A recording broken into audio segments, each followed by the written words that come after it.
quite slow. Yeah.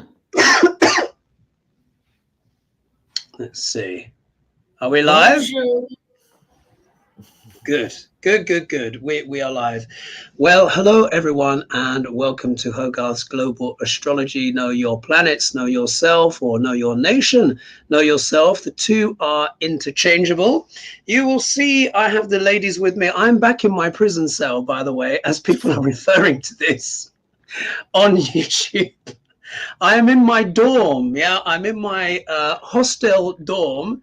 So as Lena knows, it's not all glamour, even though we travel around. We've been in a few dives between the two of us. And for some reason, you know, the lighting is, it looks so much more flattering the other day. But anyway, so we're here. So I have Sheila here over to my side, who is stepping in for Lady G today, who has not been feeling particularly well. So she let me know a couple of days ago.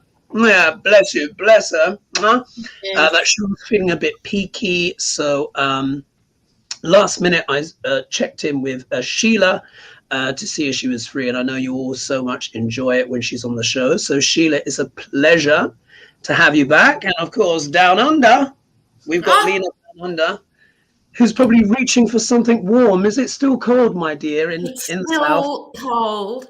We had our grand final yesterday, so it's been like 3 days of partying in Melbourne. Epic. When you say grand final, do you mean horse racing, or do you mean? No, darling, no.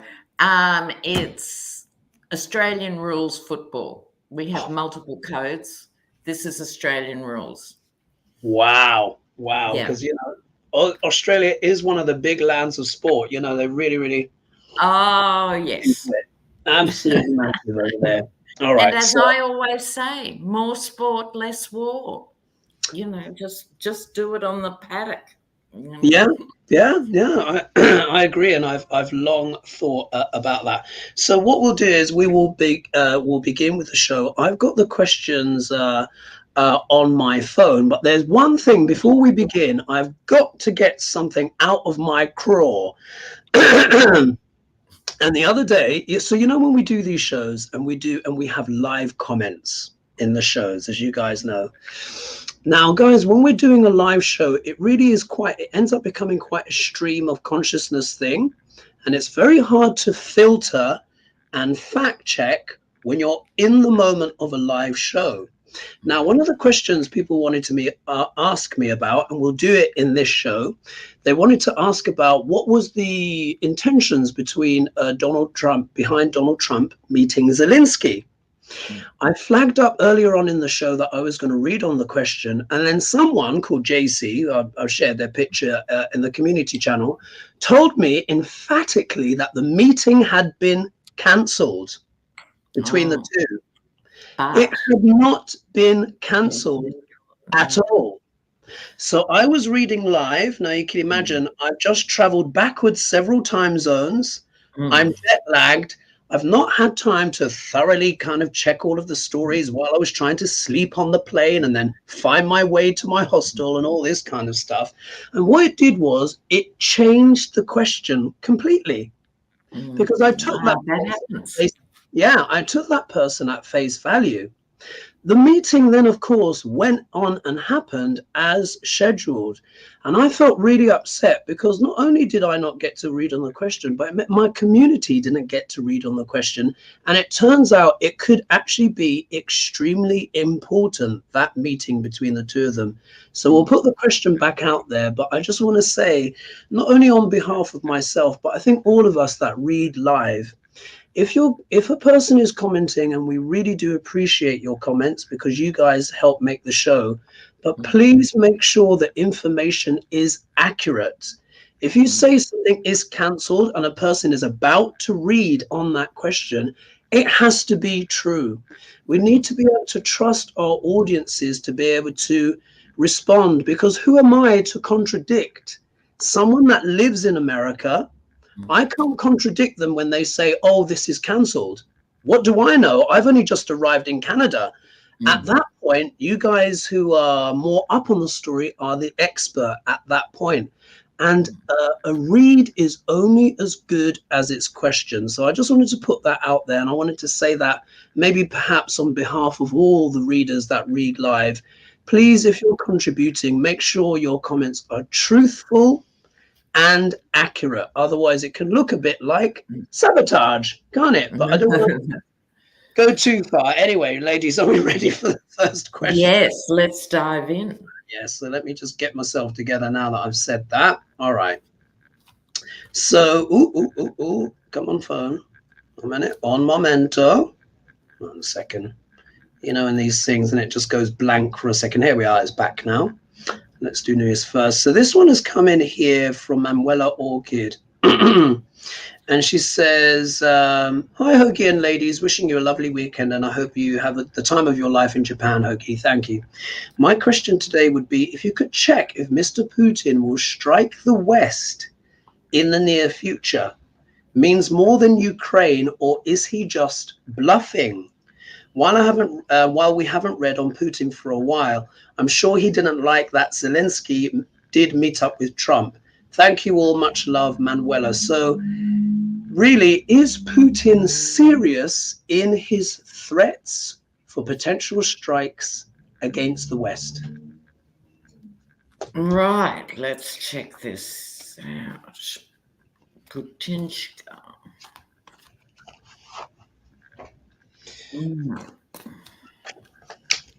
Okay. And I think he also met with Trudeau, did he? Can people let us know in the comments? Zelensky, did he meet with Trudeau? Wow. I don't know. Confirm that, please. Any Canadians there?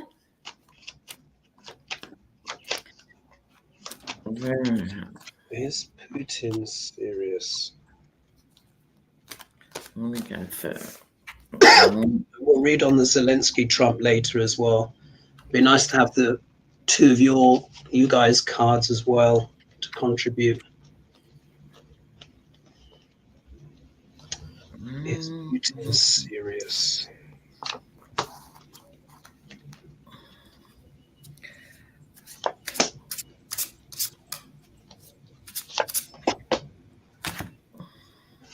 I'm sorry if that's a bit of a lower note to start the show with, but I think I just had to mention it, not only for myself, but the other readers as well. It's so important. It really is collaboration, these efforts. Yes. And no one intends, of course, to get it wrong. So I'm sure it was in good faith. And apparently there were announcements. It was on, it was off, it was on, it was off.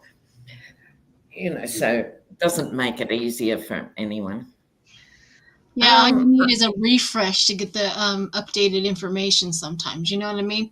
It changes that fast. And so much is going on. Yes. Yes. So absolutely. I can go if you like, Hogarth. Go for it, Lena. Well, here's the thing. I think there's Putin's plans and then there's reality. Okay, I'll just say that. The plans are, yes, to the question, he is seriously considering that within, you know, if you were in if you were in a room with Putin, this is a real thing. However, he's got to juggle massive amounts of stuff, not least of which, don't forget, the Russian people have been under sanctions for a long time. The oligarchs have run off with the money. It's not easy on the ground. That's his backup plan with other people. If they push us any further, that's what we're going to do, because he's not winning in Ukraine. In the sense, it's the ultimate stalemate, this war. You know, it's just fighting each other to a standstill. But Putin is convinced of his own power and authority, and also it's always been his dream to rebuild the Soviet Union to times of imperial greatness. So I think he's quite deluded in a sense of what he can and can't do. final outcome, he's waiting to see how things will pan out here. I think he's put the word out. Who would back Russia if they went further? Now, that would include North Korea, possibly India, possibly China. So he's putting the feelers out, but I don't think anyone else is particularly keen. He's testing loyalty. This is what the strong men do. This is the Italian card. He's testing their loyalty. So I think that's loyalty of both the Russian people to him and his allies. So he likes the idea, but I don't think that's an immediate threat. I don't think the capacity's there. Very interesting. What did you guys get? Yeah, what did you, and we didn't see any towers either. What do you have, Sheila? I also got, which is the Two of Air, which is the Two of Swords, on that. But in the deck that I have right here, it says Two of Air. He's struggling with the decision, but he's also inflating and overanalyzing his position. You know what I mean? He's that kind of guy. You know, he if he's 5'7", he's gonna make sure everybody knows he's 6 foot, and that's kind of how he's been doing this. And in his mind, he probably goes home and closes the door and goes, "I would do it. I would really do it." You know what I mean? And he threatens it, but he knows that would not be very trustworthy of him. That would not be very, maybe not trustworthy is a good word to use. He's pandering to some emotional needs of either his oligarchs, to somebody he is literally pandering to their emotional needs with these kind of words, and him saying that, whether it be him or whatever. Because I also got the Three of Air, which would be the Three of Swords, was taking time and contemplating his actions. When he says something, there's a motivation, 10 motivations behind it, right? And things like that. So I think Putin believes that in push come to shove, if I really, really, really, really had to do it, I would. It's like that. Yeah, but he knows that there's no oomph behind what he's going to do, but he justifies it by, I would if I had to, you know, kind of attitude. It's really kind of weird with him, and I'm going to leave it with this, with the leadership, and he has this creative leadership aspect to him. What I'm trying to say is he has a grandiose idea of who he is as a leader, and then there's the reality of who he really is as a leader. And it doesn't connect with him. It like misses in crossfires with him all the time. So that's what I got. So that's really, really interesting. And of course, the Three of Swords can also be the symbol of the heart as well, with the with the daggers through it. So could also show potentially some emotional turmoil as well, and sense of betrayal. In my cards, yeah, it's quite interesting here. So you'll see. So I pulled 5 cards, 3 major arcana. So he really is actually considering making some big moves, some big decisions at some point on the world stage. If we look here, we have the 7 of Pentacles, and I often refer to this card as the card of ROI. My lighting is sorry guys, it's really, I've got the thing right here and it looks like I'm not illuminated at all. Anyway, well, I have to tell you, your lighting looks okay. I think it bothers you more than anybody, but your lighting really is okay.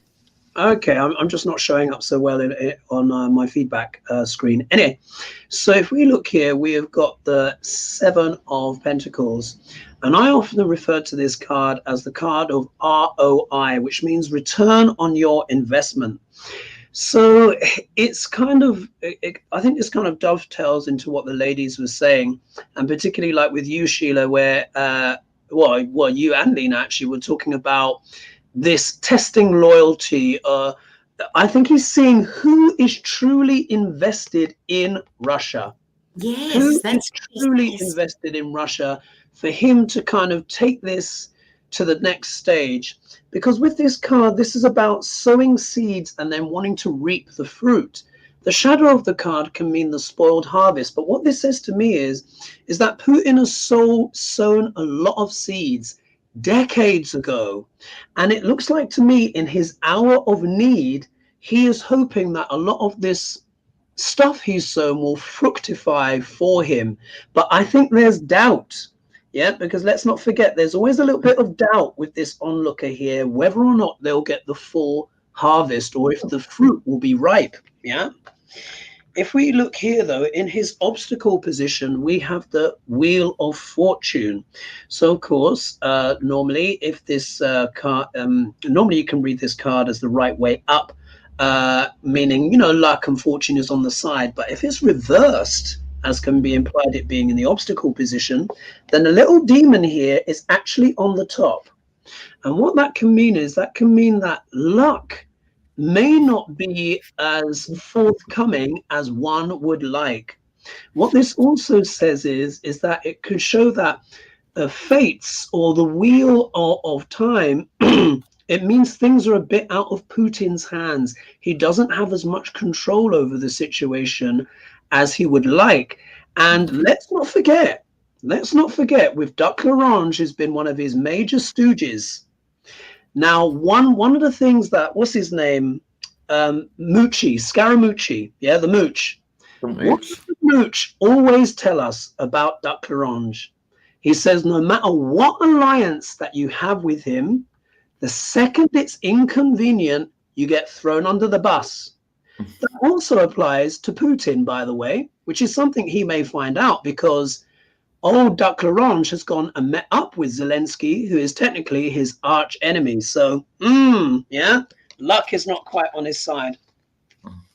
He's wanting to move forward with things. He's wanting to push the button. Oh, let me cover the boobies just in case the algorithm. I forget there's a bit of breastage on this card. And so he's wanting to move forward at pace. If it was up to him, he would have pressed the button yesterday because he is that angry with the world. We look here, though, of course, he's more than willing to abuse his power. And then look at the outcome card, the devil. Oh, so guys, I think he would like to do it. What this says to me is, let's not forget as well, the devil can also talk about mental health issues. It's not just about addictions. It can talk about compulsion, obsession, even desperation. So I think Putin is actually getting quite desperate now. So I'm going to say, I don't think it's going to be nuclear, but he wants to do something to regain the momentum. Anything to add to that, ladies? No. No? All right. A lot of people in the chat are just saying hi to me. Hello, everyone, and saying nice things. And I just wanted to let you know that I am reading them. She is, folks. She is. The cards are there. It's not just things scribbled on a piece of paper. Don't worry. All right. So let's see here. Let's now go to, we've got Jack Smith question coming up. Oh, yes. But let's go to so let's look at Israel Lebanon again. So sorry for the noise, folks. Big major street outside my hostel, single glass window. Israel have killed a prominent group of Hezbollah leaders in Lebanon. Posts on social media from army show intent is to go after all they see as enemies. What do the cards show for the people of Lebanon? Heartbreaking to watch more being forced out of homes and another city destroyed. So this is interesting. So what do the cards talk about the Israel-Lebanon conflict? So let's have a look. Poor Lebanon, you know. The people everywhere suffering for their governments, you know. Yeah. And since that fertilizer explosion, they've, as far as I'm aware, they've never really fully recovered from that. No. Last. Israel and Lebanon. Israel and Lebanon. And that shows what corruption does as well. Hollows everything out as well. Nothing gets fixed. Yeah. Oh, these cards. Oh, my word.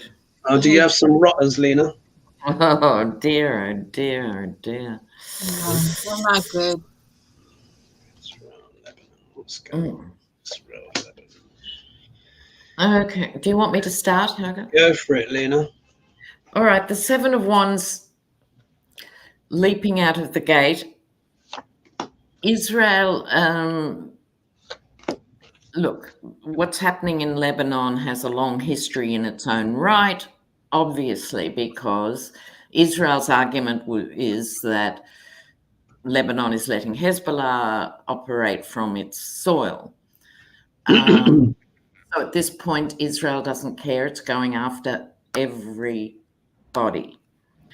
The losses experienced all round, I think this is a general loss because the average person in Lebanon does not want to see another war, particularly on their soil. And Israel doesn't attack Iran, it'll attack Lebanon, which is more vulnerable. However, I think in terms of all of us, we have to be getting near the end of using wars to sort out things. You know, it's just tired and old. It's foolish. It leads to mass deaths. In the wake of wars, you have more corruption and more destabilization. It's money in certain hands and not others, certainly not the people. And the Ten of Pentacles, no one wins a war except very wealthy people in the end who are above their particular nationalities. In other words, you can't kill everybody who doesn't agree with you. Yeah. Indeed. So I got the very string of very full-on cards. To me, it's all about war as opposed to this conflict, you know. Absolutely. Sheila, what do you have? Not good. The cards that I came up was that constant effort of judgment. Now, as I was laying this all out, it is like somebody gets ahead, they have to fight to stomp them back. Somebody else gets ahead, they have to stomp to keep them back. It is literally that kind of a war because I have that fast moving and the Ten of Pentacles, and Lena nailed it. It's always the people with the money who are engaging in stomping out somebody else's success. And that's pretty much how this whole region, this whole thing is. And I got the Devil. They're obsessed with gaining. And it's self-imposed. I mean, they do it to themselves. Yep, they do it to themselves. And it's really sad. And I don't know that, at some point in time, they're going to either lose too much and they start changing, or I don't know. I don't know what else can get them to stop, but I got the Nine of Fire, which is that determination. They're going to start realizing that protecting their places are going to be more important than fighting with each other. And I think that may be the only change. But my cards say it's not going to stop that's not going to stop. It's going to continue on until the straw breaks. So yeah, it's a really tricky one, isn't it? And the fact that the both of you got the Devil as well, because the Devil also as well, it can also talk about pathologies, psychological pathologies. And I've been saying it for a while, but we have a lot of psychopaths and sociopaths in power right now, and they are just obsessed with their own gaming things out. And the fact that the Devil has just come up, technically 3 times already with only 2 readings in, and the Devil has turned up 3 times. I think that just talks about a lot about what is the motivations behind this. People that are just seeking power for its own sake, or revenge for its own sake, complete disregard. It's like they're just utterly self-obsessed. And with the cards that I've got here, when we look at my outcome card, it does look hopeful, I hope, but then let's not forget my shadow interpretation for the card. So here, quite in rhythm with the ladies, but slightly different. Look at this. Look what comes out. It's an abuse of power. It's an abuse of power. Ruthless. Yeah, it's just this kind of ruthlessness. There's a lot of kind of sociopathic or psychopathic men basically out there that are just playing their own games on the world stage, and they don't give a damn about anyone's life. And it's just about their power, how they can abuse it. Quite literally. I mean, what other interpretation? We then get the Queen of Cups showing up, which is normally quite a benign card. However, she's turning up in the shadow position. Yeah, so she can be like this.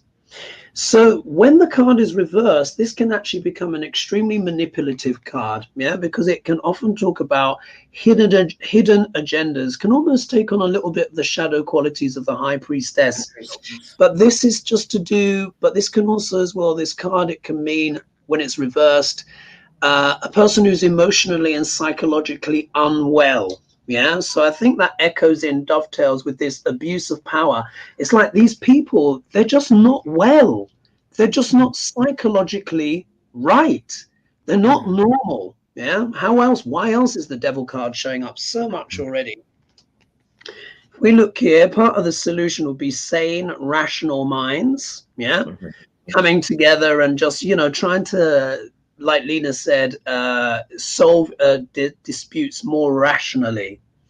But also as well, the shadow of this card can also be cruelty as well. The King and Queen of Swords are known to also be cruel. So if we also combine that with people that are emotionally disturbed, so it means that those are in power are psychologically and emotionally disturbed, and that is making them cruel rather than rational, which is what we would hope for that card. If we see here, we have the Knight of Pentacles, which is the slow and steady knight. This could also talk about the slow, steady grind of this never seemingly ending conflict of one kind or another in the Middle East. But let's not forget as well, one of the other interpretations of this card is it's the mercenary. And if you think, this also talks about the proxy nature of what is happening as well, because we know the ones in direct conflict here, really, it's, you know, Israel and Iran, but neither can fully attack each one straight out because both have nuclear weapons, which means mutual annihilation, not only for them, but the rest of the world. So what do? They use their proxies. Yes, exactly. And, you know, they're using these circuitous routes to try and attack each other, and completely innocent people are in harm's way. Now, the outcome card here is the Star.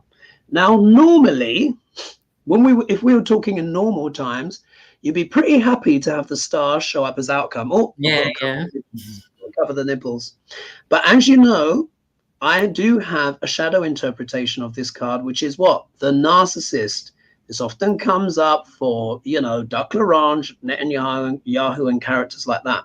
So what this says to me is that there's a tremendous amount of narcissism and vanity out there. And this is why neither side wants to just do the right thing. Yeah, because they must be the star of the show. So I'm hoping that maybe it could be that a certain angel of death, shall we say, without wanting to call death on people, but they can only live for so long. Maybe that is the ultimate way out. What do you reckon, ladies? Anything to add to that? Yes. Well, I understand that when we keep on waiting for the horrible people to die off, if eventually we know that something cannot last forever. However, I'm still shocked at how they abuse their bodies and they're still alive. Yeah. You know, like, how do they make it through? We need to harvest what they have first before they die. It's good. It's when you've got a lot of corrupt money in your back pocket, you can pay for very good physicians. And like I said, wickedness is a good preservative, unfortunately. And look what's at the bottom of the deck. Yeah, trying to get away with it. So I wish we could have been more hopeful on that reading, guys. But we have to say what we see, and we saw that was a complete story that the cards gave there. Are we ready for the next question, ladies? Yes. All right, so let's move on here. It goes blank again. All right, let's get it back up again. There we are. So we did here. Let's just put news. We can see you, and we can still hear you. Just to let you know. Perfect. Perfect. Right, let's go on to Jack Smith. Let's talk about Jack Smith. Now, what's today's date, folks? Is it the 29th? I'm on the 29th. I suspect the US is 28th. Right, yes, 28th. Now, remember, guys, what I said about Duck Larange's chart. And you remember I was talking about his Dasha sequence. And I said he'll go into Jupiter-Venus on the 27th of September, which was yesterday. And I said, we have to see what Venus will bring. Will it be a reprieve? Will it be, or will it mean jail or prison, etc., stuff like that? So today's the 28th. And so Geldinger said, Jack Smith has filed his brief and is expected to be released to public in 2 parts around October 1st and 10th. Now, October 2nd is the eclipse, the solar eclipse. Now, remember, eclipses are not so great for Duck Larange. Yeah, you've got to remember that. They're not so great. Because he was born on an eclipse, wasn't he? He was born on an eclipse, but it's to do with his moon. He's got this debilitated moon, very closely conjunct Ketu in the Gandanta point, which means drowning, karmic knot, in the sign of Equinoxes, which can also mean the cult leader, yeah, or the serpent priest. What about the second moon we're going to have for a little while? Oh, I read on that. It's too small. I think it's symbolic. Oh. But astrologically, it won't make a difference. It's only 10 meters wide, and that's not enough gravitas. I was trying to psychologically, energetically, there's the word, energetically connect with this other moon and see where it's been, see if I can see where it's been and what it's seen. But maybe when it's here longer, I can do that. It's going to be fun. And they're calling it a second moon, but really it's a speck of dandruff in terms of the astronomical. And if we had a second moon come into our orbit, trust me, we don't want that, folks, because that would be horrific. I a speck of dandruff. No, it really is. It's a speck of dandruff. The Earth is not worth talking about, but anyway. So, Jack Smith. Thank you. Do you see any bombshell info coming out, and will it have significant impact on voters? So Jack Smith's brief, will it make an impact in the general election? And I think this is information that has been gathered from 2 grand juries, I think. Really? Wow. Well, we have the first original grand jury, and then he secretly did another grand jury for these facts. Because of the immunity thing. Yeah. Yep. And so these issues have been looked at by 2 grand juries. Absolutely. Wow. Yeah. That makes them more legit then, doesn't it? People, right? Yeah. And thank you, Catherine Rodier, for the donation. Thank you very much. Lovely. Thank you so much. And that'll be shared. Jack Smith, will it impact voters?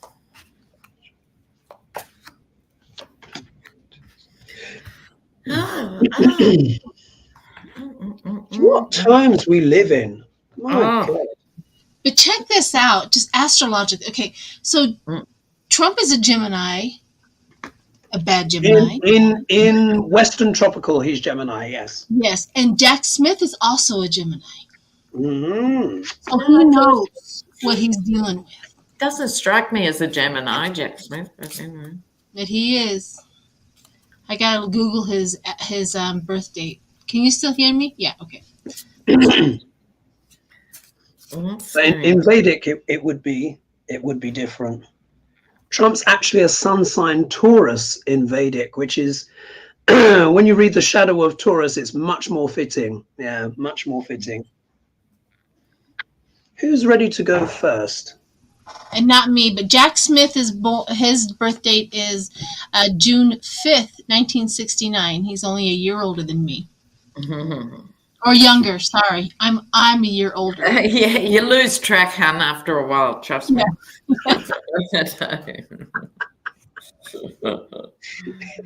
I can never remember the divisions. And check this out. He was born in New York. I got so much information about Jack Smith was also born in New York, in Syracuse, in New York. So both, I mean, these two characters right here, I'm just enjoying the superhero and the villain situation here, if you kind of step back and look at it. Yeah. Let's put their star sign dates. Who's ready to go? I can.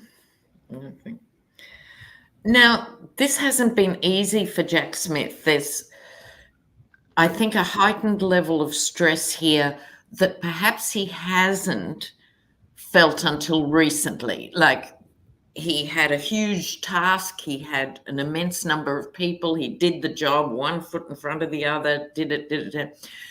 But because of this ridiculous quasi-immunity ruling, that made, what a headache. He had to go through everything he'd done, strip it back to try and avoid anything that, you know, couldn't go forward. Immense.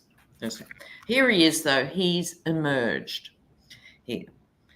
Now, will it impact the voters? Mixed bag. King of Wands here, I think it's how this is people's echo chambers. It's who they listen to. If they're going to listen to Fox or the Alex Jones types and stuff, no, it will make no difference. However, because it's 5 minutes to an election, more people are listening and tuning in than normally. I will put some people walking away. It will reveal the darkness that was those days in a way that people will be shocked, and it will be a burden for the GOP going in.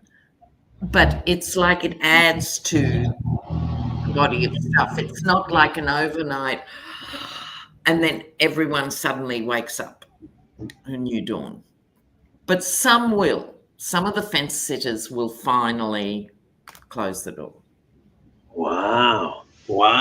And Lena as well, when I think of those 10 of wands, those when that comes up, particularly in the context of Dr. Orange, part of me also goes, another stick on the fire. It's just, there's so much there. Yes. And he's becoming a nightmare because of the sexual stuff, this stuff, that stuff, this stuff too. Absolutely. Sheila, what do you have? Yeah. Well, I just got one more information. So Judge Chuckin is July 5th. So she's a Cancer in this whole mix. But anyways, watch it all play. Okay, so what I got was the 10 of Pentacles. Now, 10 of Pentacles, that means a lot of money, this, that, and the other. But there's one aspect, if you drill down to what 10 of Pentacles is, of course, is settled. Settled. He made sure everything that he had given everything, and he settled it. Like, I can't see any wiggle room with what I have produced, because he's also got the 6 of Cups, which is also that harmony and that happiness. He's very happy with what he has given. So he understands what he had to drill down. I also got the King of Wands, which is that born leader, that person who knows, and he gets what he wants. Yep, that born leader. He gets what he wants, but it's buddied up with the lovers. So the lovers is that relationship, but he has a relationship with all this stuff now. He is deeply embedded and deeply committed to this relationship with this project and this, this guy. Unfortunately, he has, but he's definitely got there. And then I got Temperance and the King of Swords. Now, I had forgotten a long time ago. Somebody just reminded me. Do you remember back in the day when temperance was that commitment to, back in the day, like temperance was the commitment to like not drink, or it was a commitment to do this and do that, and they called it temperance back like in the 1900s. And so this right here, it says temperance to the King of Swords. He is, if that's the last thing, can you still hear me? Yeah. Yes. Okay. If that's the last thing Jack Smith does, he is going to make sure he has everything at his disposal to take down the King of Swords, or the Knight of Swords. But it's the King of Swords. So the temperance, he is dedicated to that. Now, it didn't answer a whole lot like what's going to happen in the future. So my cards do that to me a lot. So I got the Phoenix. Mm. The Phoenix is a very important card to get when you're looking at what it's going to happen to everybody when they find out. Their whole life, their whole idea is going to be torn down and have to be rebuilt with this information. That's a very important message. That everything they thought they knew about him and everything they thought they knew about the situation is literally going to tear down. Not just the Republicans, but the Democrats as well. Because I got the clever ploy. The clever ploy, the fox in the woods. It's worse than we. I hate to make it get put out like fear things, but I just want everybody to brace. This is worse than we really think it was. That's my message. And that's what's going to do. It's going to tear down everybody's going to sit back and go, whoa. We were seconds and inches away from losing our country. Yeah. All right, that's all I got. Successful insurrection. Absolutely. So before I answer, of course, I need to put my Vedic, inject a little bit of Vedic into that. So in terms of the sun sign dates, Taurus actually goes from, and this is sun signs, because you look at sun sign, moon sign, and ascendant, but Taurus goes from May 15th to June 14th. May 15th to June 14th. So in Vedic astrology, basically Trump and Jack Smith are both Taurus sun sign. Now remember, Taurus is known as a very determined sign. Determined. We all know how determined Duck Larange is to have his way, but he's up against a very similar energy in Jack Smith. And Jack Smith has two archangels in his chart. He's got two planets conjunct archangels in his chart as well, whereas of course Duck Larange has got one in his chart. So this is a powerful battle of wills between two very strong-willed men, neither of which wants to give up. So we'll have to see.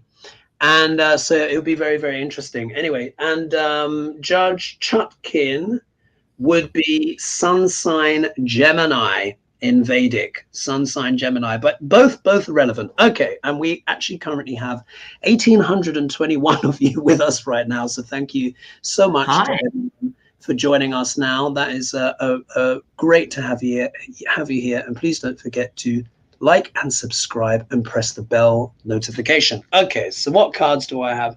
What impact could this potentially make? So if we see here, we have got the Queen of Swords in her usual guise, this time showing up in her usual role of what? The law. The law, accuracy, wanting to do the right thing and being sharp. So obviously this can also talk about Jack Smith's new volley going forward, because you don't always have to pay so much close attention to the gender of the card. More the energy of the card matters more. So this is Jack Smith's here, but maybe it's showing this time he might be coming with a more subtle approach, maybe something that's a little bit more sophisticated rather than bombastic, which he might have had before. If we look here though, now this is really interesting. If we look here, now remember, this is talking about Duck Larange, what effect it will have. And you remember what this card could mean? this card can mean the end of one's career. Yeah, if you are a political leader and you get this card, I'm finding this is the one you really don't want. Do you remember, Lena, when we were doing predictions and we were looking at the career of that Russian guy that was waiting to hear back from Putin, and he got this? Yeah. So what this says to me is it could potentially be career ending for Trump. But I say potentially, because those that are in the various different bubbles, the Fox News bubble or whatever, it won't touch them. Just like the lady said, it won't touch this them. is the problem. But for some, maybe it could be career ending. So there's hope. If we look here, to add a bit of extra heft to that career ending card, we have the death card. Oh dear. So maybe it could be that old Taurian, Jack Smith has hauled up a whole graveyard full of dirt on Dr. Orange, which could have this transformative process. Yeah. And also as well, Dr. Orange is now in his Jupiter Venus, which I said could be very, very testing for him. This started officially yesterday. So you see the timing. Jack Smith has put it out. We've also got the eclipse happening on the 2nd of October. So this shows to me that at the very least, what he's got could be very transformative. And I think it's just like Sheila was saying, it may be, well, not even maybe, it is far worse than people realize. But this is happening at a time when more people are likely to be paying attention. Yeah, its impact could be multiple. I think it's going to talk about corruption and money exchanging hands. Just how much potentially Trump may have even been paid by wealthy benefactors, for whatever it is that he's been dishing out. So I think this is going to be talking about the money changing hands. And who is the beggar? Is Trump in this guise paying people off? Or is Trump the beggar being manipulated and paid for by other wealthy patrons or people of influence? We shall see. I think the investigation is going to reveal quite a lot of that. And then look, as the out card, we get Wolf. So this is showing that this could really be quite bonkers, because sometimes the short interpretation of this card can be the lunatic. Yeah, can be the lunatic. And let's not forget as well, eclipses involve either the sun or the moon. So what this is saying to me is that this has got the eclipse energy is slap bang part of this, because it's the solar eclipse on the 2nd of October, and solar eclipses deal with leaders. So that means we might have a few lobsters crawling out of the dark here that people didn't realize about. So yeah, we could find out a lot more than we knew before. Whether or not it will be the final death blow, we have to say, but it does have potential to affect the election, but how much we have to see. But yes, the potential is there. Anything to add to that, ladies?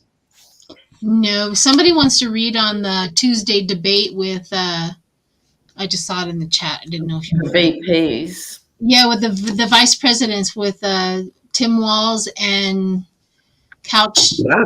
Vance. Absolutely. Let's read. Let's do it. Yes. Someone said it was the coach versus the couch. Yeah, versus the couch. Oh, a bit of levity. I love that. The coach versus the couch. The coach versus the couch. Shall we do a one-carder? Well, we've got time. We've got time to do, we'll do a full pull. Yeah, because I think this is the case, I think, where the VPs do actually quite matter in this race, don't they? They do actually matter on this one. So I think they can have a full spread, and then we'll see if and then let's do maybe a bit of Shakespeare on JD Vance or some other nasty that we've not read on yet. Yeah, JD Vance is a nasty guy. However, this is the first time, like when Harris debated Pence, and this is like the first time I've ever even paid attention to a vice president debate. You know what I mean? Mm-hmm. It's like I'm like, oh, it's just the vice presidents. Well, see, this is the thing. Trump must be under massive stress, even though his ego protects him from stress usually because it's everyone else's fault. But he's still got time to fall over, but completely as a candidate between now and the 5th of November. He could have a health event or a mental event or something. And I did a video called The Battle of the VPs, and it could be Kamala versus Vance. We can't rule that out. Yeah. But you know, the one thing also that Trump cannot handle at this point, and this is the feeling I got, he cannot handle what's going to come out of Vance's mouth. So you can tell they hate each other fundamentally. Not even together on the men. You know, I'm more primitive than you. Well, I'm the younger version. You know, I've got more hate to spew in the world. You know, two ghastly humans. Yeah, yeah. And one of the things I was saying the other day is that when it comes to vice presidents, you can share each other's strengths, but you can't share each other's weaknesses. And J.D. Vance and Duck Larange have quite similar charts, and they both have similar weaknesses, and they've both got Venus in the 12th house. Venus is women. 12th house can deal with losses, but also hospitals, prisons, etc. So we could have this confluence where the shared weakness could undermine them both. But we do need to keep an eye on Duck Larange. You know, like I said, he's not safe yet. There was another assassination attempt. When I tuned in, Venus said she will not miss, and the person that he can trust the least is his vice president. Believe it or not, Trump's biggest danger is J.D. Vance. I've had that come through so many times. Better believe it. Very dangerous. Another thing is they can't share the spotlight. Yeah. They're both Leos. Yeah, both strong Leos. Who's ready to go first? Lena, are you ready? Yeah. So this is going to be a debate in its vibe on some level. I mean, what they represent in terms of nostalgia in the past. So it's like Walsh represents the best of the past, and J.D. Vance represents the repressive nastiness of the past. So they're going to contest the history of the country subconsciously while they're doing this. Okay, I think it's this whole tired law and order debate. I don't even include the border in the Hierophant. They're both going to make promises to America. Right. I mean, that's their job. It's a vice presidential debate. Okay. So I thought I'll pull two of my Italian cards for each of them. What did I get for Vance? The peacock and the treasure chest versus Waltz representing the butterfly of hope and inspiration and the conventional doing the right thing in the White House. Look at that. Beautiful. I love the peacock and the treasure chest. Oh, yeah. Vance is the vainest politician I've ever seen in my whole life. Weirdly. Sheila, what do you have? Well, I kind of did the same thing. I made my top row Vance, and the second underneath that was Walls. And so, I mean, I looked at it. This is the cards. I love Spirit because it has a sense of humor. You know what I mean? For Vance, I got the Five of Pentacles, and he's not making any money for the. He's not making any money, and the money that they are getting, it's going quickly. He's not a money maker for the candidacy or for the, what is it called? You know, anyways, they're not making money, and the money that they do have, just the campaign. There we go. There's the word. And he's literally bringing the tower. He's bringing stuff down. And he knows that Trump is trying to make the hard decision what to do. And the people are making the decision. He knows. So in this debate, He has to fight against the High Priestess. He has to fight against Vance and the Nine of Cups. Like, he knows what he's doing. He's going to be on the throne. He has to really, and the Two of Pentacles. He has to fight against Tim Walls's ideas of being able to bounce back and forth on what he's saying and what he's going to do. I think Tim Walls is going to be an excellent debater, because I have the moon on Tim Walls's too. Now, the moon sometimes can have that fear and anxiety, but it's also like that sensitivity. It's like he can sense if Vance is going left, he's going to go right. You know, he has that absolute sense inside of him that he, like we do. Like, this is the first time that I've connected to Walls. I think he's like one of us. Really do. I think he's like one of us, because he has that second sense, that sense of what's going on. He's going to be able to read the room like a pro, like we do. You know, he's going to walk. And Vance, the like the ten or the Two of Pentacles is right under Vance's tower. Him being able to bob and him weave, he won't be able to handle. It's going to be actually probably one of the best debates ever, because of Walls being able to read the room like a pro. That's what I got. I don't know what you got, but that's what I got. Very, very interesting. And that's actually a very good point, because there's no substitute for experience. And if we think of Waltz, he's been he was part of the army thing for goodness knows how long, 20 odd years, or I can't even remember now. He has been obviously a coach, a sports coach, but most importantly, he has been a teacher and an influencer of young lives for decades. And if there's one thing that we certainly know is that as a teacher, you need to know how to be able to read the room, and your intuition becomes razor sharp.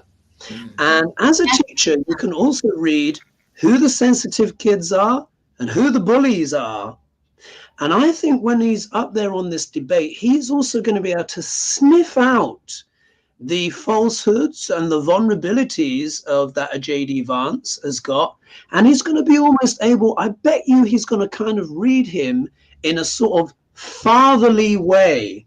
And it would surprise me that if Waltz comes out with one or two devastating one-liners, which are kind of quasi-dad jokes, combined with razor-sharp emotional intelligence and dad intuition, which J.D. Vance is going to be very discombobulated by, because he doesn't have good male role models, and he speaks a lot about how his mother was a drug dealer and all this kind of stuff.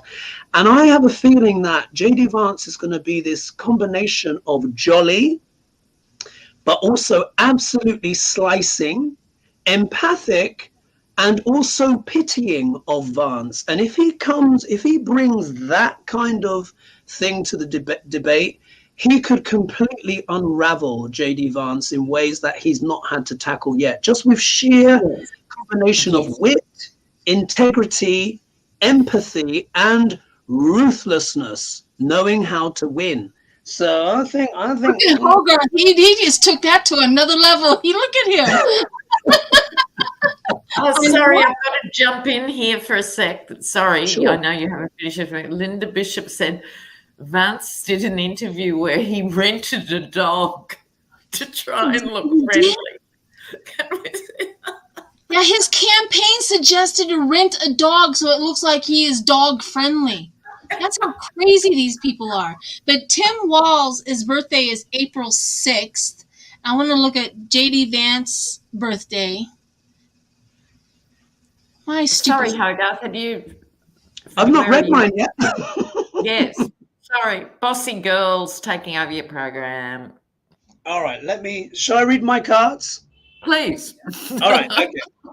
So here, when it comes to the debate, now, as you know, with this card, I do have, for me, this isn't just a domestic goddess at home looking after the budgets. No, I've come to associate this card, particularly with political questions. This is the voters.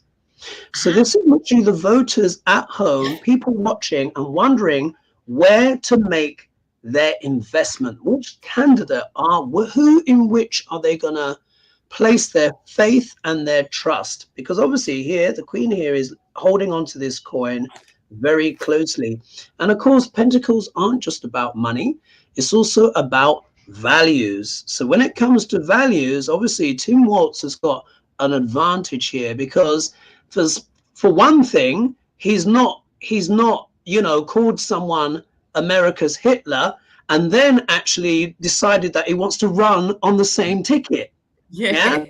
You know, just basic kind of stuff like that. We all know that J.D. Vance and Dr. Larange both mutually detest each other. But on this case, the full hypocrisy is actually with J.D. Vance for one side. It's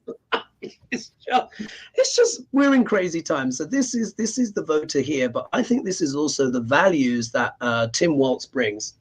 However, we are going to see some magical tricks and wands at Hogwarts firing between these two men, because this will actually be one of the debates between the two vice presidents that really will matter and will be consequential. We can interpret this from both men. If we look at the shadow interpretation of this, because this has come in the conflict position, then this could be J.D. Vance trying to manipulate with his usual lies, BS, and all of this people-eating pets kind of crapola that he's been coming out with when he's even admitted that it's not true.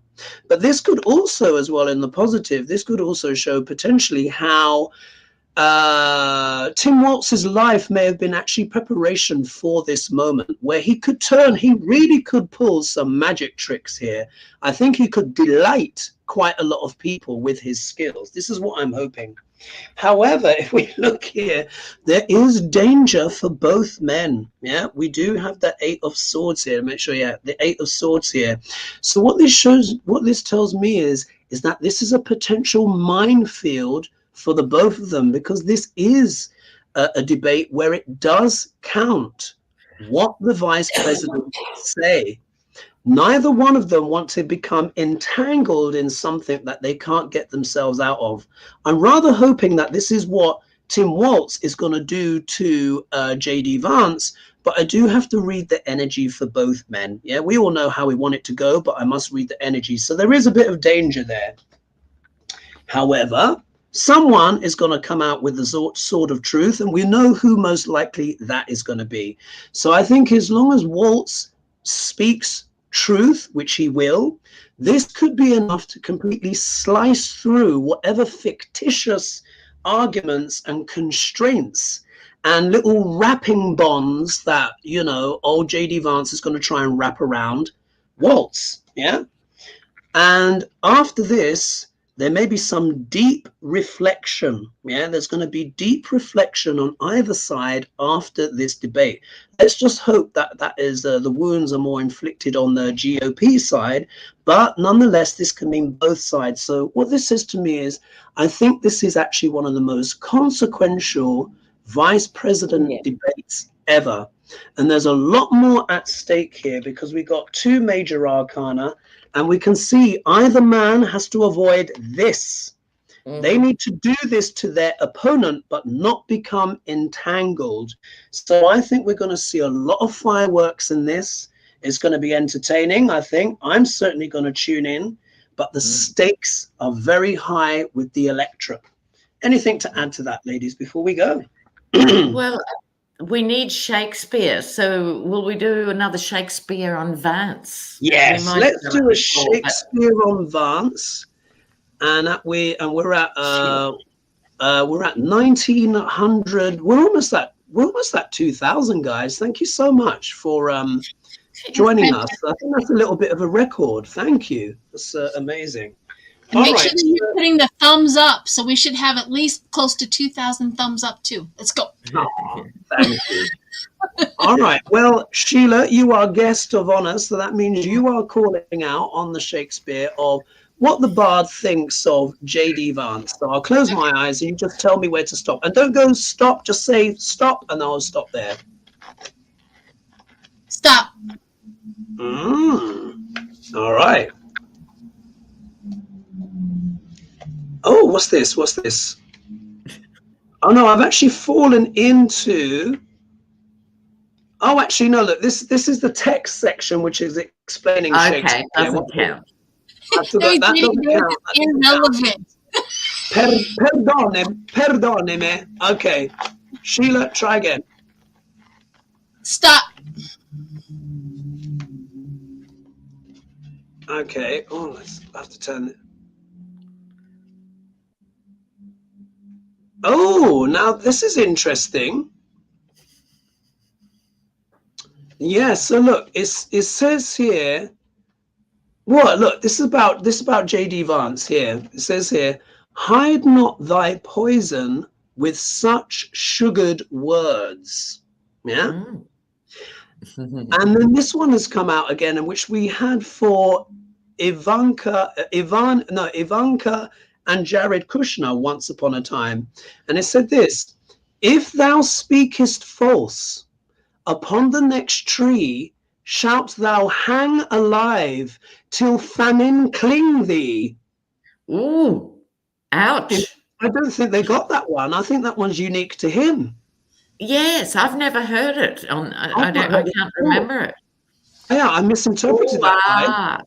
That one's not come out before. If thou speakest false, upon the next tree shalt thou hang alive till famine cling thee. Wow. Wow. That's heavy. I think that says it all. And we're at 2029, which is a record, guys. Thank you so much. We do have to end it there. Sheila, thank you so much for joining us. A pleasure as always. And of course, Lena down under. Sorry, Sheila, go on. I just wanted to say, Lady G, I hope she feels better. Yeah, love to Lady G. Get well soon, Lady G, and of course, you know, she should be back next week, hoping all is well. Lena, thank you so much as well. Great show, ladies. I think we covered a lot of ground there.